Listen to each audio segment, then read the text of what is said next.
Are real estate agents overpaid? Yes. And today we're going to dive into the video and talk about exactly what I would look for in hiring a listing agent. Now, this is coming from someone who has sold over 200 homes in the past 10 years, primarily as a listing agent. And in my experience, a large majority of real estate agents are overpaid.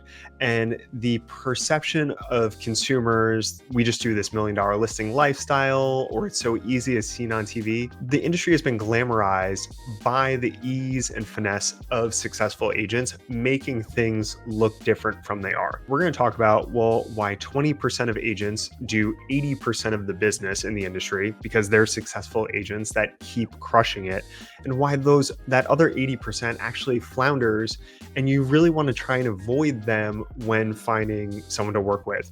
You're searching for a professional to help you get as much money for your home as possible, or if the money is not as important, work around all of the contingencies and timelines and things that do provide value to you in a stress-free, seamless process. So one of the big things that we see are people either hiring friends or taking a chance on somebody. It was word of mouth. You really need to do your research, and I highly recommend interviewing multiple agents. Now, everything is so easily accessible online that you can pull up somebody's profile, even on a site like Zillow, and for the most part, it's going to tie to the MLS, and you're going to be able to see all of their previous sales history. This is going to give you a pretty good idea of where they work, price points they operate in, how recent were their sales, were they active 5 years ago and they haven't been keeping up with current market trends, are they only doing one sale a year, and what do their clients say about them? Are they getting good reviews?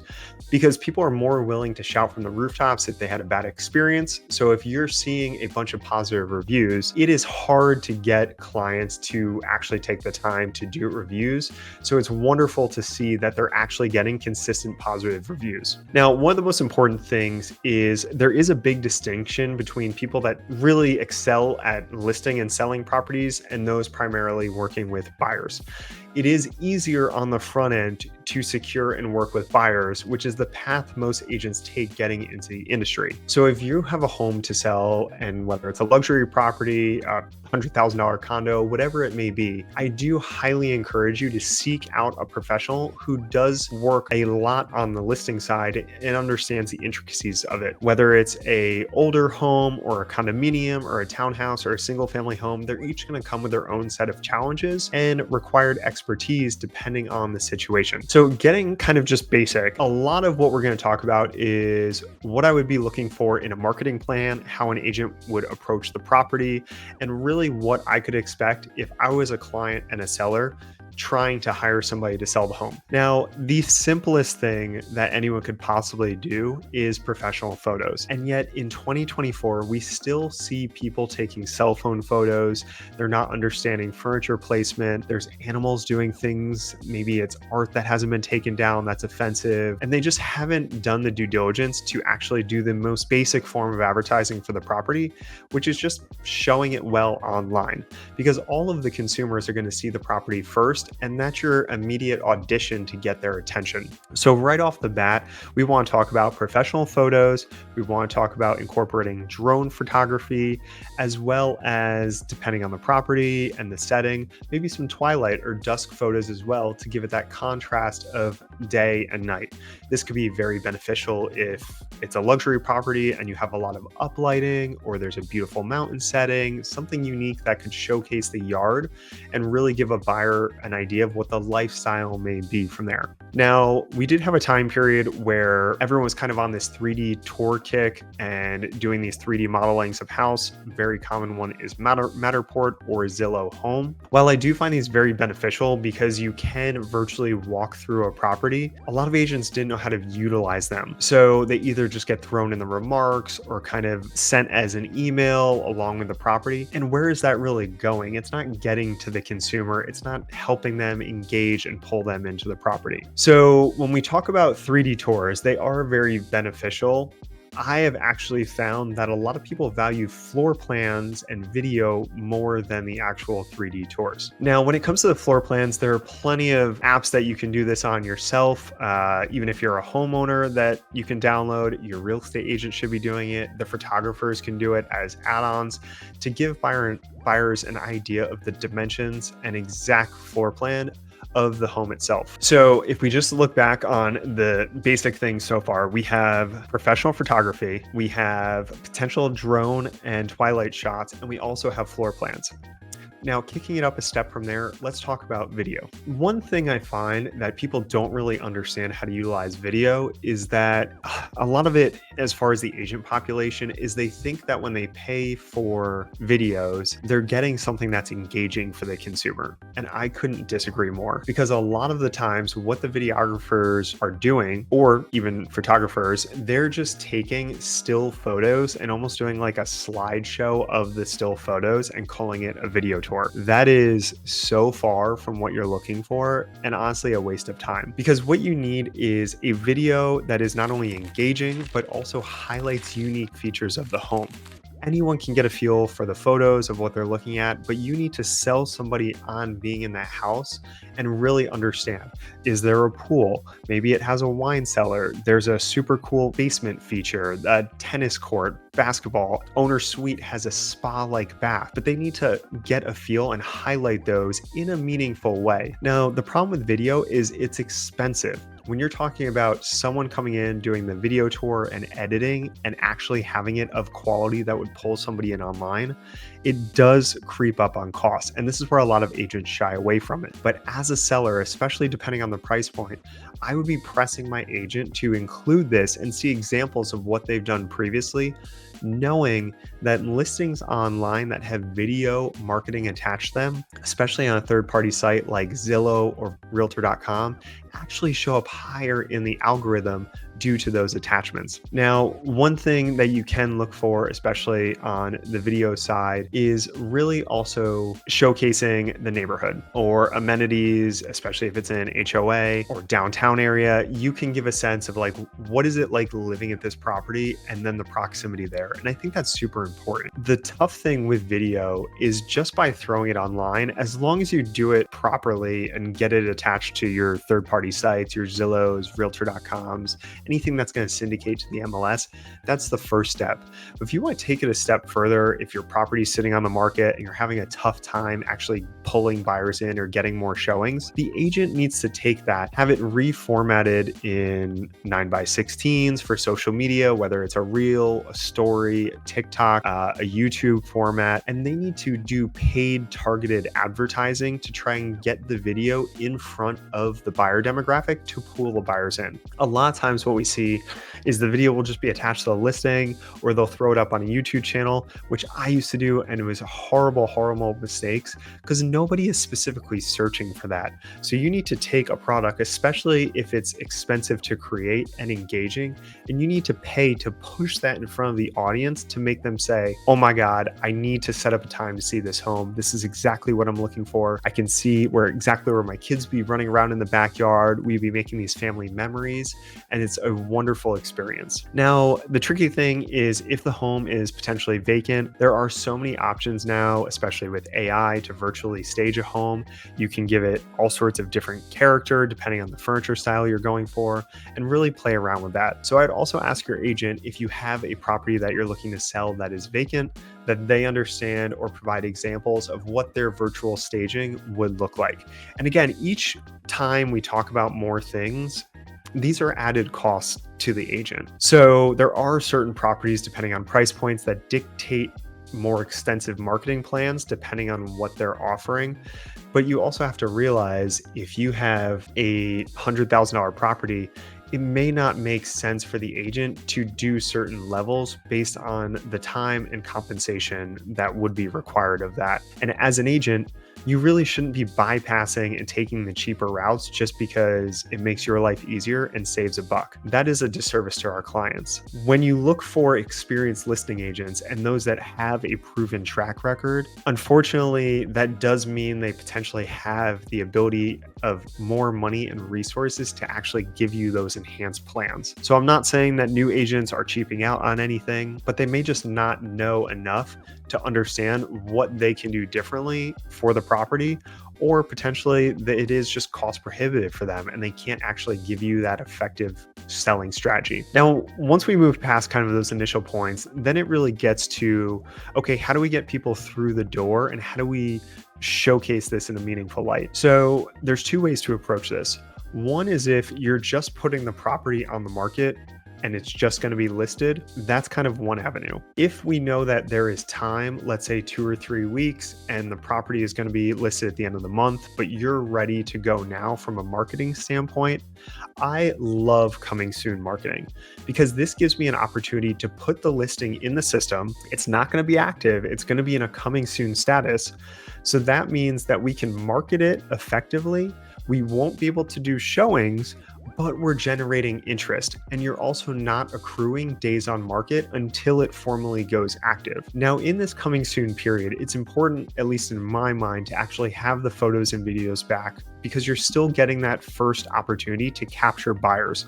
So you want what they're seeing online to be as engaging as possible. But then it gives this sense of, well, I can't have it yet, so I want it more.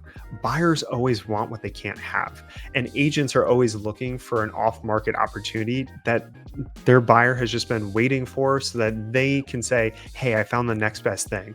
I'm actually doing my job effectively and I'm sourcing off-market properties or soon to be on-market properties, even though we've seen everything and it hasn't been a match so far. So let's say in my area, I know that I have a desirable subdivision or people are looking for a certain school. Well, I can go into the MLS here and actually pull any time period, let's call it the past 3 years. I'm going to pull any agent that has had a buyer or a seller that has sold in that specific neighborhood or school district in the past 3 years within your price point. So let's say the home is $1 million. I may go in and pull a list of all of the agents that have sold a home in the past 3 years in XYZ high school from $800,000 to $1.3 million. So now we have a nice $500,000 range that encompasses the property. We have history of people that have been selling, and a lot of times agents work in areas that are very familiar to them. They don't necessarily sell in all the neighborhoods. They are hyper local. So it's important to focus on that local demographic. Now, in the coming soon marketing, this gives me time to put together a marketing package, an email, get all the floor plans, video, photos together, and start reaching out to all of these agents that I have seen have had previous clients in your area, in your price point, and get in front of them personally, whether that's a phone call or just getting the marketing packages over to them and finding out, hey, do you have another client that this might be a fit for? Because I'm trying to collect as many names as possible. So that way, in this coming soon period, we're building a list.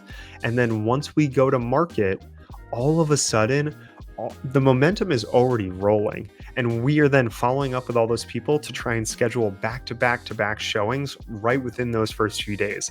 That gives us the highest opportunity to capture multiple offers or the highest sales price because we've already done a lot of the legwork in building momentum and grabbing attention. Now, if we are just putting the house on the market and there is no coming soon period, that's okay. I understand every situation is completely different for a lot of people.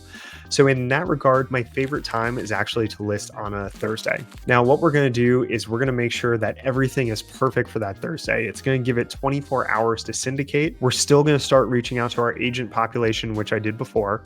And that involves just picking up the phone, sending those emails. We're also going to send out an e-blast to the agent population in the metro that we work. We're going to post on social media. And if the seller's on board with it, we'll set up an open house and broker caravan for that following Sunday and Tuesday. So what I'm saying here is the first week, those first 7 days, is the most crucial time because buyers that are sitting in the market, they've seen everything that's previously listed. So all they're doing is they're waiting for something new to enter the system so that they can jump on it. And if you've done a good job of conveying the desirability of that property and finding a reason to pull them in, what you want is you want to see that one showing is leaving and another one's pulling up. Heck, I love overlapping showings because buyers get a sense of, hey, there's other people that are interested. One, that means it's a good house. Two, it means that they're mentally preparing themselves to compete in a multiple offer situation or bid over ask, knowing that they are working against others to secure this home. So depending on the timing, there can be very specific strategies of how I like to approach things going forward. But what we're doing is we're taking our marketing collateral that we paid to create and we're understanding how to best utilize it. So the problem that a lot of people see and what they get a feel for from their agent is the agent just throws the home online and then they're waiting for buyers to come through. They're waiting for agents to schedule showings and somebody else to sell the house. Now, I will say, if you're not effectively communicating all of the things you're doing daily or weekly in the buildup and actually creating a curated plan, of course it makes sense that a client's going to feel that way, and they should, because a lot of agents do actually take this approach because the market has been so good for the past few years that it was easier to just put a property online and expect people to come through and want it. Now, as we start kind of going back to a more even market, in some areas, even a buyer's market where it's harder to sell homes, the buyers have more leverage. So it's more important than ever that agents and listing agents are doing everything they can on the front end to showcase the property as best as possible and really pull at those heartstrings. Now, one of the things that I don't want people to get too discouraged with, especially in Atlanta, where you have a very transient population, you have people coming and going all of the time. It is very common here for us to not have an offer for a period of time. And then all of a sudden, multiple new buyers enter the market that same week. And a month and a half down the road, we get 2 offers in the same week. That's happened a lot over the years. Really just setting proper expectations with sellers of what they can expect going forward and analyzing the feedback. As an owner, what I want to know is I want to know what kind of collateral my agent's using. How are they going to be using that collateral in a lead up to getting the property on the market? And then once it's on the market, what are they doing with those photos, videos, floor plans, 3D tours, all of that? How is it being recycled to get in front of buyers? Now, can they also articulate proper, unique selling points of the home? Am I confident that when somebody picks up the phone and inquires on the property or they're talking to agents about it, are they showing it as well as I would show it if I was having friends come over for the first time? Everyone has a pride of ownership. This is their home. This is where they make the memories. This is where they've raised their kids. This is where some of the most important things have happened. Or they're just view it as a appreciating asset and they want to get the most out of it. So the agent has to be able to channel those feelings of the owner and make it almost feel as if it's their home they're selling and get that excited about it, because that's how you get the buyers engaged. Now, speaking of buyers, it's important to talk about how are we pre-qualifying them?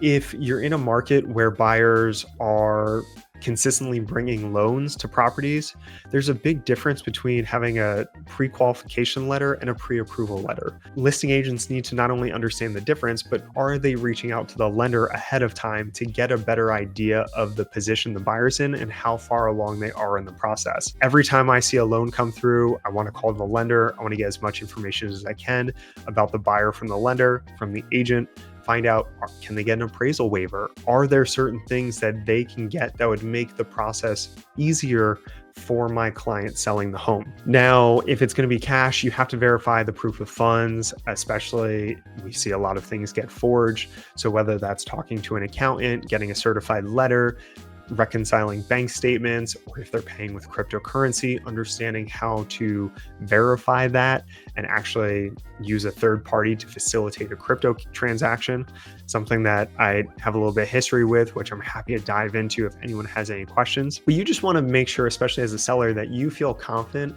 that your agent's just not letting random people come through. You want well-qualified buyers. I am not in the habit of having as many people as possible come through.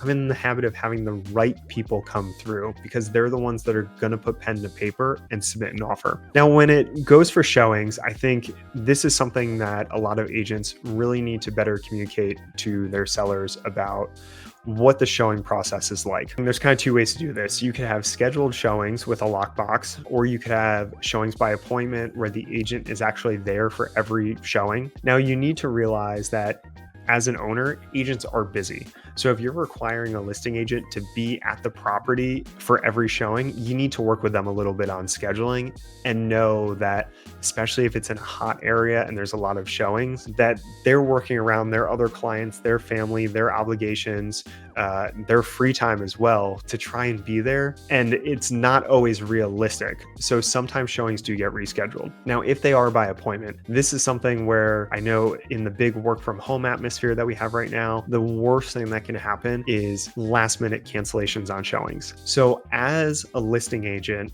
if I have a showing that I'm not going to be there for and a buyer's agent is doing the showing with the buyer, not only do we have it confirmed with myself and the seller that we see, at least a few hours ahead of time, I always try and follow up with that agent just to reconfirm that they're going to be at the property, make sure that plans haven't changed, and then keep track of, am I getting a lockbox notification within the showing period to say that they've actually showed up? This does two things. One, I know that I can follow up with feedback. And two, it gets the seller comfortable that, hey, these people actually came from the home. But with that, it's important to understand things happen. I've had so many instances where people have gotten in car wrecks on the way to showing, plans change, something, a family emergency, work calls. Showings do cancel last minute, and it's extremely frustrating, but it's something that you have to be mindful of. Now, when it comes to feedback, I would encourage, as an owner, you're asking for feedback from everyone. And this is one of my biggest pet peeves being in the industry. You're selling your property. You're allowing somebody else to come into your home and view what you have in your personal space. In my mind, the least they can do is provide feedback. Now, they may be sharing that on site after the tour with the agent, but the buyer's agents are notoriously terrible at submitting feedback. They're very busy. They're showing a lot of properties. They're kind of just waiting for their client to raise their hand and say, yes, this is the one I want. And they kind of forget about all the other ones that weren't of interest. So as a listing agent, you want to try and call them, email them, text them very quickly after the showing and say, hey, I just want to know if there's anything that we could do differently. Did the buyers have any thoughts that I can pass on to the owner? How did it look for you as an agent? And try and get that information. Even in doing that, I still find that there's only about a 50% success rate of getting feedback consistently.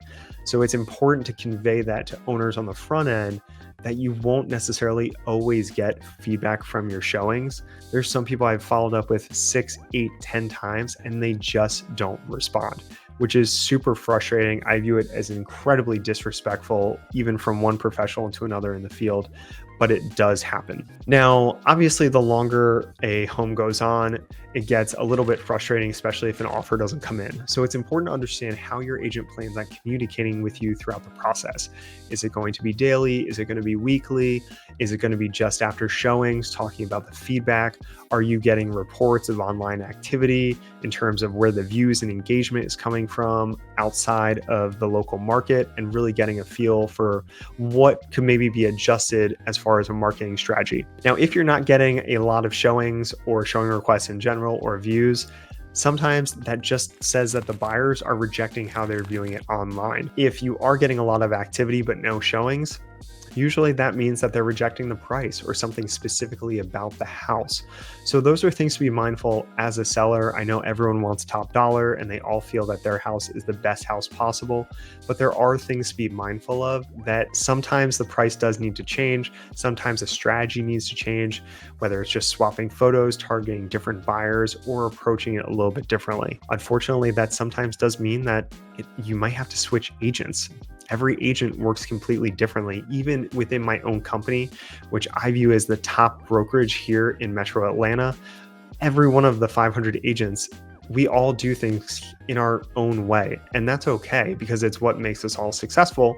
But you have to find what resonates with you, especially as an owner. One of the big things, there's some misconceptions I see that owners feel, well, if my home sells too fast, you made easy money, or I priced it too low. And that's just not true. You're looking for somebody, like anything else, that is going to get you what you want as quickly as possible. If it takes me a year and a half to get you the price you want, are you okay with that? Or if that happens in 24 hours, is that really what's most important?